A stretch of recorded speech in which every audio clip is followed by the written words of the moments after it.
خبر شامل کرتے ہیں شیخو پورہ سے۔ اپنے بیورو چیف رانا اکرم کے مطابق Dua beauty salon and training centre Jameel town میں نیا سال 2024 کی خوشی میں شہر بھر کی بیوٹیشن کے اعزاز میں گیٹ ٹو گیدر رکھا گیا اور کیک کاٹنے کی تقریب کا انعقاد کیا گیا، جس کے مہمان خصوصی امیدوار پی پی 144 منہاج القرآن کے ڈاکٹر محمد اسحاق، حکیم سید شبیر حسین شاہ شمسی تھے۔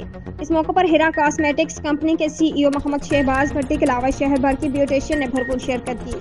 پروگرام کے organizer B and B cosmetics سٹری کیئر کمپنی کے عاشر عظیم اور معروف بیوٹیشین دعا بیوٹی سیلون کی اونر نگینہ کوثر تھی۔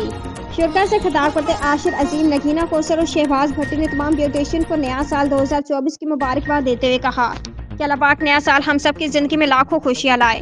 خاص طور انہوں نے بیوٹیشن کے حوالے سے کہا کہ ہم سب کو چاہیے کہ آج کے دن یہ ضرور عہد کریں کہ شیخو پور میں تمام بیوٹیشن مل جل کر کام کرے گی اور ایک دوسرے کی بہتری کے لیے اپنا کردار ادا کریں گی۔